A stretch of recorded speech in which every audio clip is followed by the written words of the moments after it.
up with my baby. 3, 2, 1. Welcome back, ladies and Welcome gentlemen. back. You want to do it? You can do it. No, mind. It's fired off. Say it. Say it. Welcome back. Welcome back to the Conversion Code Podcast. I'm your host, Travis Halverson, joined by my wonderful co-host, Ryan Netter. Ryan, say hello.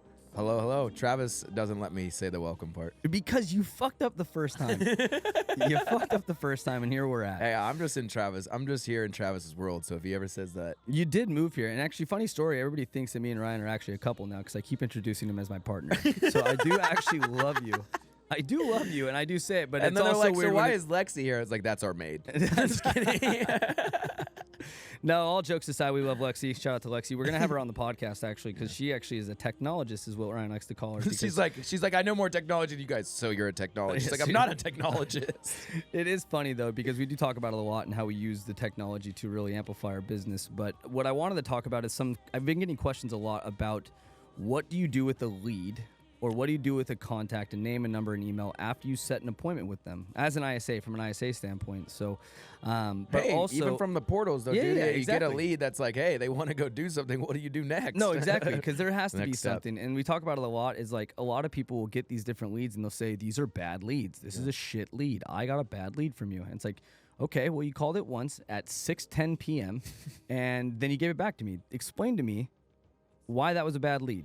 They're like, well, they didn't answer the phone. I said, well, your attention span is that of a fucking walnut. Yeah. So realistically, what you need to be doing is have a process at which you follow up with these leads. And I've made it plain as day for a lot of people is you need to be doing something multiple times in order to get it. So like on our team, for instance, our agents have to go pretty deep. Before they can send a lead back to me or they can send a client back to me, they have to text, call, email every day for 3 days straight.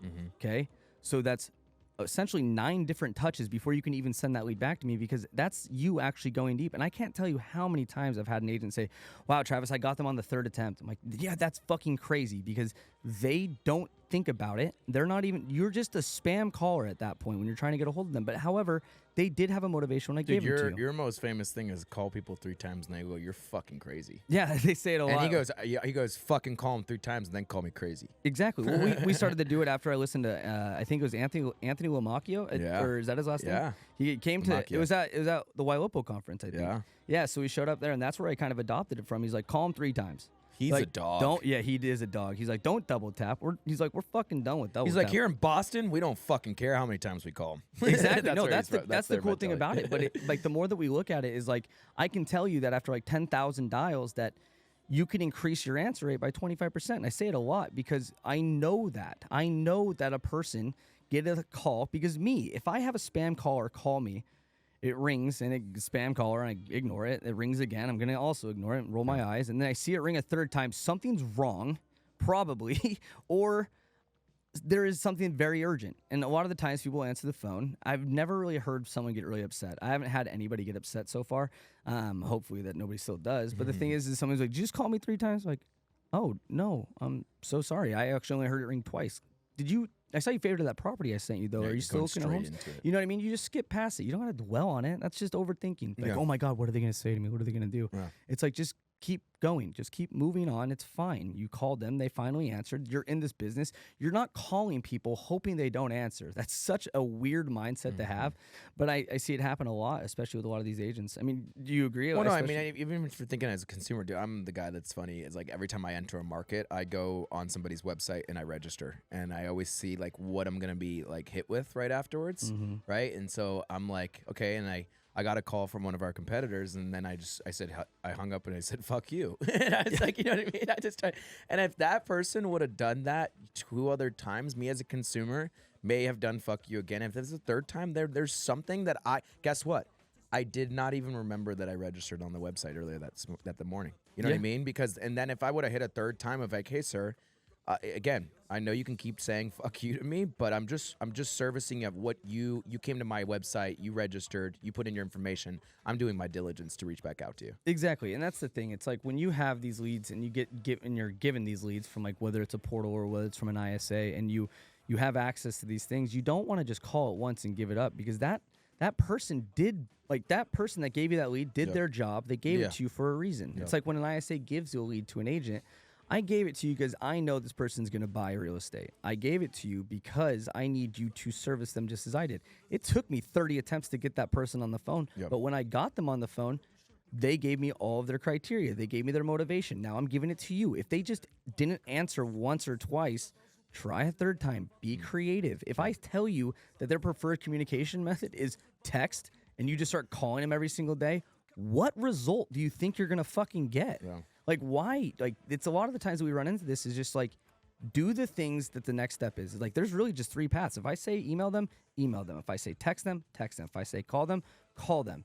If you don't get them from one of those things, then try something else. Don't just be so stuck there. And guys, this shows you the importance of, being in that world of why do I need to be on a team? I mean, and if you're not on a team, but you're creating a team, it's the leverage capabilities that you're having here is that somebody like Travis, an inside sales agent's the leverage or a virtual partner. I mean, they're doing something before unless you're getting a virtual partner that's doing nothing and you know that, and they're just pushing to say they're booking appointments, but they're really not. You know what I mean? But I'm just showing like the importance of the leverage that you're giving these agents and allowing them to, put up the numbers that they're doing as top agents because they don't have to think about so much of that 30 times hitting them up. You know what I mean? They're able to go within, like you said, usually from 30 times, now still more touch needs to go into that person, but now it's down to 5 more touches and now you're converting it, right? Yeah. And that's the leverage capability that your agents see all the time of like, Travis, I'm able to get this, Elena's able to be at 44 units year to date because she really piggybacks on you and the transaction team, Which is amazing. She's right in the middle. You know what I mean? That's what every good agent should be doing. If you have those leverage pieces around you, don't be in such a fixed mindset that you're not going to give up a little bit of control to not convert more business. If I told you that if you just trust me and you trust your TCs that you can close more business, would you not do it? Or would you want to say like, oh, well, maybe it's just this and the this. trust comes with communication. Exactly. Like, true. really, right? Like sometimes I get it. Like people are like, in this business, we are 1099. People don't have legit offices all the time and different things compared to our team being in here every single day. So it's like, where is that trust value coming in? But guys, communicating and being vulnerable to say, hey, I deal with people this way. I know you deal with people your way. Let's, not take each other away from what I was telling Chris that, like, let's not take each other away from what we're good at, but then communicate with what we are really good at that we can mend and be able to make this pass-off process a lot better. Hey, I'm an assistant that's going to be an absolute dog, Nikki and Travis, but guess what? I'm the agent that's just going to be a valuable piece down to shove you into anything that you don't want. Yeah, no, and we say it a lot because, like, if I give something to Elena, like, she really does hold on to everything we do say, which is great. Like, if I say, hey, Elena, just do it this way, she'll do it that way. I say, hey, Elena, I want you to just text this person. She'll text them first. If I say you need to call this person, she'll call them first. Yeah. You know what I mean?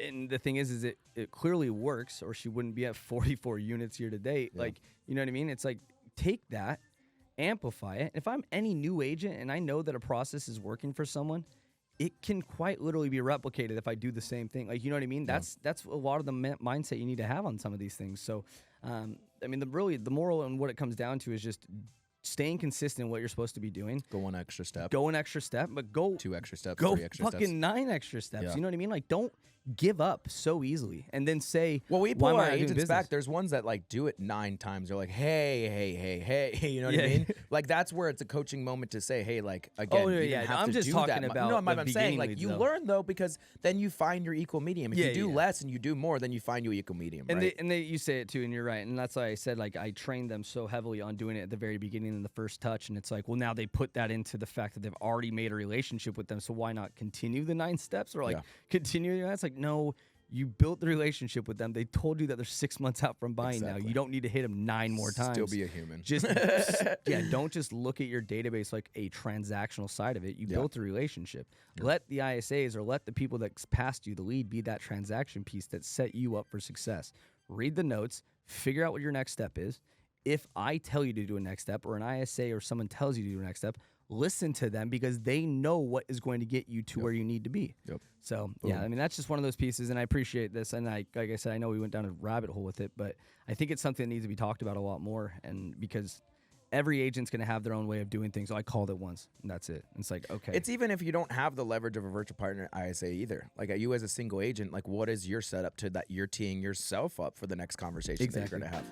So Exactly. And they'll go into that deeper and deeper as we go on with this and talk more about the leverage piece that you can bring into your business. But I appreciate you guys all tuning in. Remember, subscribe. are we subscribing? Big button at the is that what bottom. it is? Yeah. Okay. Bell. If you want to click for updated, podcast episodes that are always being dropped, hit the bell, and then always leave us reviews. 5-star if you could. 1 star for me. Or 1 for you. 4.5. 4.5. That makes us more human. Like, you didn't buy reviews, right? I'll take. Everybody's like, I got that 1 star. I'll take a couple 1 star because then Dude, 1 star or you actually does it? Yeah, 1 star for me. We'll do that. But yeah, once again, Thanks for joining. subscribe to the podcast if you like the podcast. Subscribe to the podcast if you don't like the podcast. Just fucking subscribe. Thank you.